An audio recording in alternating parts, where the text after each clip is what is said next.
On April 30th, 2025, Israel witnessed one of the most severe natural disasters in its modern history. A fierce wildfire suddenly broke out in the hills west of Jerusalem, spreading at a terrifying speed due to strong winds and dry weather. In an instant, the main highway connecting Jerusalem and Tel Aviv was swallowed by flames and smoke, forcing hundreds of drivers to abandon their vehicles and flee for their lives. The chaotic scene seemed like something out of an apocalyptic movie, but this was the painful reality experienced by thousands of Israelis. As the fire spread, more than 10,000 residents were forced to leave their homes in despair. The incident not only devastated the natural environment but also raised a troubling question. Are we truly prepared for the era of climate change?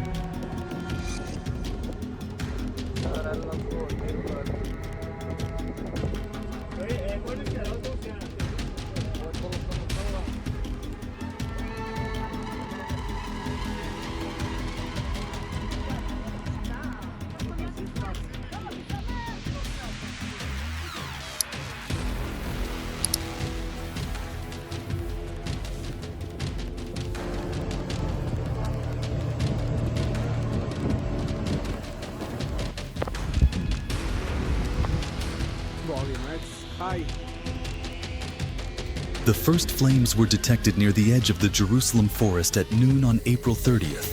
Initially, many believed it was just a small fire like those that had occurred during previous dry seasons. But within minutes, the flames grew out of control. Strong winds and dry vegetation created ideal conditions for the fire to spread rapidly. As smoke began to blanket Highway 1, the main road connecting the capital Jerusalem to the city of Tel Aviv, hundreds of drivers were trapped between the sea of fire and were forced to abandon their cars and flee on foot. The scene of black smoke covering the sky in broad daylight, sirens blaring and cries for help echoing through the air, left the public in panic.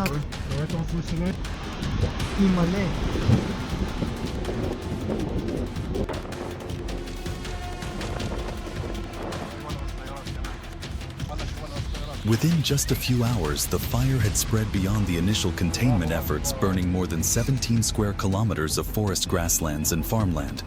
Over 10,000 people from at least 10 residential areas such as Beit Mir Givat Yaim and Ramat Raziel were forced to evacuate medical centers, nursing homes, and even the Atanim Psychiatric Hospital had to be urgently relocated.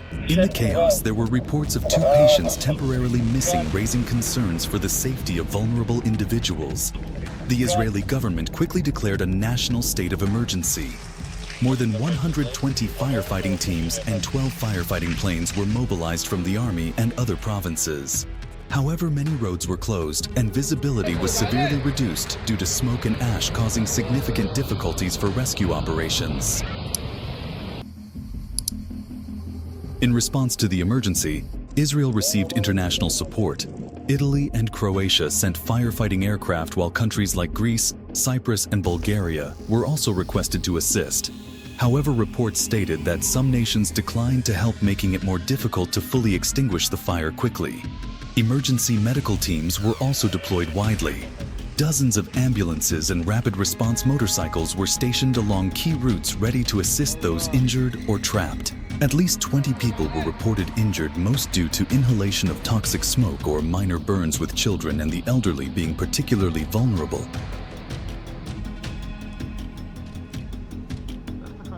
The fire did not only cause human damage, but also had devastating effects on the ecosystem. Hundreds of hectares of protected forest in the Jerusalem hills were destroyed, wiping out many rare plant species and native animals. Nature reserves and national parks that once sheltered a rich variety of birds, mammals, and native trees were reduced to ashes. Israel's Ministry of Environmental Protection issued a widespread air pollution warning, especially urging those with respiratory conditions to stay indoors. Residents were advised to keep windows closed, wear masks, and avoid exposure to the smoke and ash.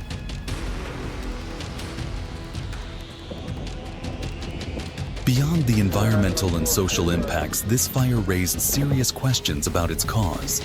National Fire Commissioner Dedi Simchi confirmed the fire was man-made, possibly due to negligence or deliberate arson. However, no individual had been arrested, and the investigation is ongoing. Authorities emphasized the presumption of innocence until proven guilty, but public concern grew over the possibility of a recurrence if the issue is not addressed.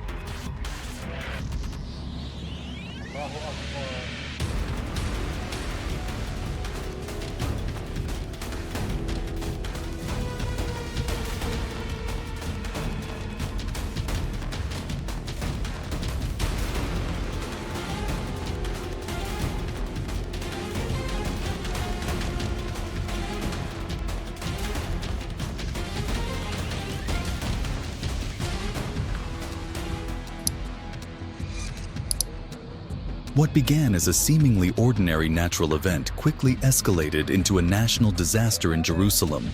It not only devastated the environment and disrupted the lives of tens of thousands of people, but also revealed humanity's fragility in the face of increasingly extreme climate events.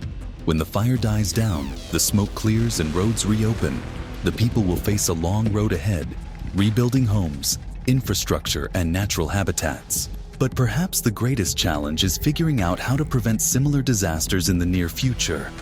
In a world that is heating up and becoming more vulnerable than ever,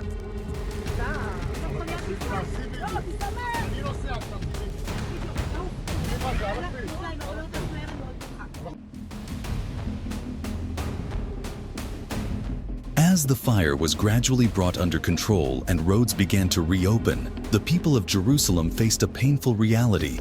Many homes had been destroyed, green forests were reduced to ashes, and the lives of thousands had been completely upended. The Israeli government approved an emergency relief package of 21 million USD, but the reconstruction process will not take just a few months. It may take years to restore both the environment and public trust. The fire is not only a wake-up call about disaster preparedness, but also raises a bigger question about our responsibility to the environment in the era of climate change. In your opinion, what changes do we need to make to prevent disasters like this in the future? Don't forget to follow the channel so you won't miss more eye-opening stories from nature.